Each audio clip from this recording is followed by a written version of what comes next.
I had the privilege recently of speaking at 2 roundtables organised by the Humanism Project on human rights in India, and particularly the concerns that we have. My speech was about the RSS, which is a fascist organisation that openly admits admiration for Adolf Hitler and the appalling genocide that occurred under his Nazi regime. The contemporary RSS rides roughshod over people's human rights, and time again the RSS has attacked Indian people's right to freedom of expression, freedom of religion and safety. And their advocacy of a Hindu Rashtra is an India where by definition minorities are denied rights and privileges, and that they demonise and encourage persecution of some of the non-Hindu citizens of India, particularly those of Muslim background. And at the second of these forums, I particularly raised my concerns that Australia's High Commissioner to India, Barry O'Farrell, has recently met with the RSS, and he is only the second senior diplomat from any country to meet the RSS at their offices in recent times. This is a disgrace, and we believe that the High Commissioner should resign. And I'm seeking further information about what advice the Department of Foreign Affairs and Trade provided to him before that meeting. आप तमाम उम्मती को अबू फैसल की तरफ से सलाम अर्ज़ है। घर में बड़ी पर्दानशीन इज़्ज़तदार माँ और बहनों को अबू फैसल की तरफ से सलाम अर्ज़ है। खैर, आप लोगों को ये क्लिप इसलिए लगा क्योंकि आप लोगों को बाज़ ऐसे है, हमारे पास हमारे भाई लोग अबू फैसल से मोहब्बत तो बड़ी करते हैं, लेकिन बस नजीज सवालात करते।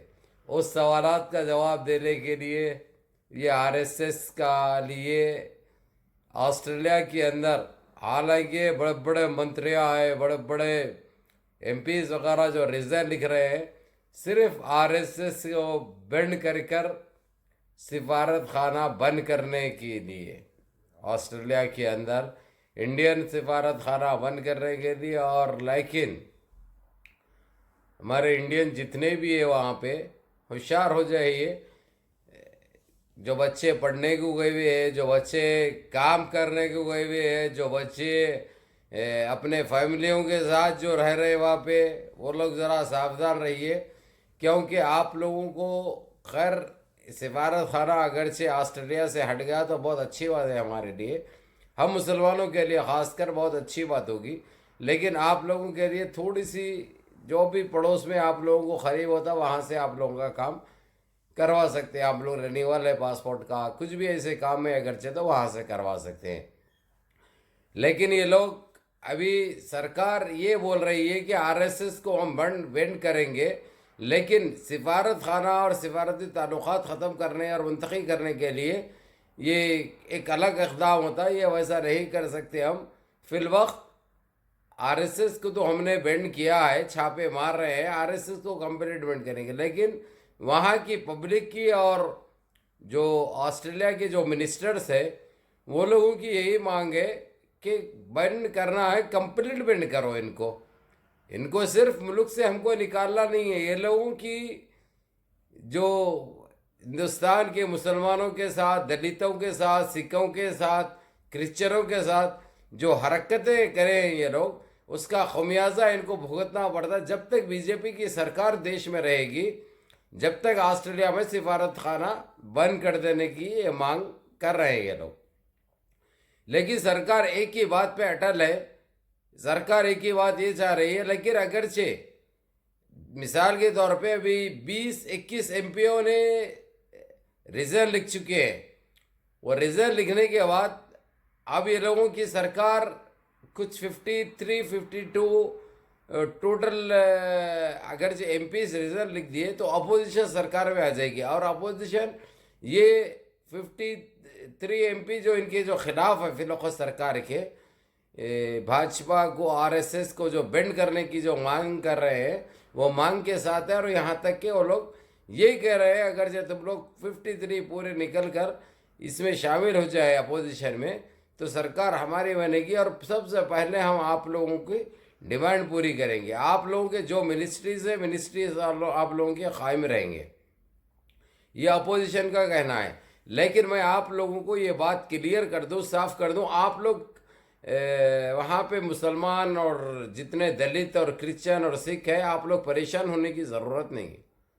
आप लोग बिल्कुल परेशान मत हो। उसकी वजह ये है कि आपको जो भी है, आप जाने आने में तकलीफ होगी, ये आप लोगों को मेलबोर्न में, सिडनी में, होबार्ट में, आप लोगों को करीब करीब थे एम्बेसी, लेकिन करीब थे एम्बेसी, लेकिन आप लोगों को वहाँ के रहने वाले ज़्यादा फिक्र करने की ज़रूरत नहीं है। उसकी वजह ये है, पड़ोस में जो भी जो नज़दीक पड़ता आपको, वो कुछ दिन अगरचे ये हो गया, अगरचे वहाँ से अगरचे एम्बेसी अगरचे बंद हो गई हमारी, अगरचे एम्बेसी को उठा दिया गया, ये लोग ऐलान कर दिया अगरचे वो बात का, तो फिर भी आप लोग परेशान होने की ज़रूरत नहीं है। आप लोगों को कोई तकलीफ नहीं होगी। पड़ोस में जाके भी आप लोग कर सकते हैं, जो भी आपको करीब पड़ती है कंट्री, वहाँ पे जाके आप कर सकते हैं। लेकिन उसके बाद ये फिर ये न्यूजीलैंड में एक ख़तरनाक खेल चालू हो गया पार्लियामेंट के अंदर, वहाँ पे भी यही मांग चल रही है। हालांकि न्यूजीलैंड में तो कुछ जाने गई थी, ठीक है, यहाँ तक कि ये हाथ जिस वक्त मस्जिद पे जो हमला किया गया था, इसमें आरएसएस का भी हाथ निकल के सामने आ रहा है, क्योंकि उसकी छानबीन जिस तरीके से की जा रही है, वो एक जो पागल को जो बताया गया जिसने आतंकी हमला किया मस्जिद के अंदर, वो लेकिन वो आतंकी आरएसएस का निकला। आरएसएस से उससे ताल्लुकात थे, उसके लिंक, उसके पूरे ताल्लुकात आरएसएस के थे। तो एक ज़माने से तकरीबन 41 ईयर से वो लोग वहाँ पे रहते थे, और हराम खोर, वो नस्ल हराम, वहीं का पैदावार है, वो वहीं का बीज है। इसलिए वो टाइम पे हमारे गोरा दिखाओ, गोरा यानी समझ में नहीं आया वो टाइम पे कि ये आरएसएस का कुत्ता हो सकता है कोई। जिस टाइम पे मस्जिद को हमारे जो ब्लास्ट किया गया था न्यूजीलैंड के अंदर, वॉलंगटन में या कहीं पे हुआ था, उतना जहन में नहीं है, लेकिन वो उसकी बात हुई है, इसलिए ये चीज़ जहन में है कि उसके अंदर ये हराम ज़्यादा निकला, ये हराम खोर निकला। तो अभी ये लोगों की वही ये पूरी दुनिया में उल्टी गिनती चालू हो चुकी है। आप लोगों को ये क्लिप ये इसलिए रखा हूँ, मैं इसलिए बता रहा हूँ कि आप लोग देखो, आँखों से देख के यकीन करो। जो आप लोगों को दिखाया जाता, जो बोला जाता, उसके ऊपर 4 नए नए नमूनों के आते, 4 अपने तरीके की बातें करते, उसके ऊपर आप लोग तवज्जो मत दो। आप लोगों को जब तक आप लोग आँखों से नहीं देखे, पुख्ता सबूत आप लोगों को नहीं बताया गया, जब तक आप लोग दलील ना देखे, आप लोग कोई बात पे यकीन मत करो। यह आप लोगों के साथ है आपका भाई। जब तक हमारे देश में मुसलमानों का और दलितों का और सिखों का, क्रिश्चियनों का भला नहीं होगा, इंशाअल्लाह मैं लड़ते रहूँगा, सारी दुनिया में इनके घिनौने और गंदे चेहरे बेनकाब करते रहूँगा। आप लोगों को पता है आरएसएस के ख़िलाफ़ सबसे पहले लड़ाई मैंने छिड़ी है, सोशल मीडिया की हद तक। आप लोग अच्छी तरह वाकिफ़ है, अच्छी तरह जानते हैं, इसलिए मेरे को ज़्यादा बोलने की ज़रूरत नहीं है, ना कोई बताने की ज़रूरत है मेरे को। लेकिन आप लोग बस ये चीज़ को समझिए और जानिए, आपके एरियो में भी, ये मैं पूरे मिडिल ईस्ट, पूरे यूरोप की मैं बात कर रहा हूँ, आपके एरियो में भी अगर जो कोई आरएसएस के है तो उनके ऊपर आप लोग नज़र रखिए, क्योंकि ये ऐसा आतंक है, ऐसा नासूर है, जो जहाँ पे वो रहता है वो नहीं देखता कि हम वो थाली में खा रहे हैं, वो कंट्री के साथ जहाँ पे रहती हिफाजत कर रहा है, और वो कंट्री के बारे में अच्छा सोचना हमारा फरीदा है ये। लेकिन ये सोचने वाले सिर्फ मुसलमान हैं। सिख भाई भी लोग सोचते, सिख भाई भी लेके चलते हैं। मैं सिख भाई को बहुत मानता हूँ, बहुत उनकी इज्जत और एहतराम करता हूँ, मेरे दिल में उनके लिए बहुत इज्जत है। अभी ये जब से किसान आंदोलन तो क्या चालू हुआ हमारे भाइयों का, सारी दुनिया में ये लोग रुस्वा हो गए, सारी दुनिया में ये लोगों का घिनौनी चेहरा बेनकाब हो गया। दुनिया अभी तक यही समझती थी ये लोग सिर्फ इस्लाम के दुश्मन है, ये लोग इंसानियत के भी खातिर है, इंसानियत के भी दुश्मन है ये। आरएसएस को यही, यार भाई ये लोग शुरू से पैदा हुए जब से, उनको यही किसके बीज है ये नहीं मालूम, कहाँ से आए नहीं मालूम। क्योंकि हमारे देश के तो ऐसे रहे होते, हमारे देश में किस तरीके से रहते हैं आप लोगों को मालूम है। लेकिन ये आरएसएस एक ऐसा नासूर बन के जो हमारे देश को खोखला कर चुका है, इसमें हम खुद जिम्मेदार हैं।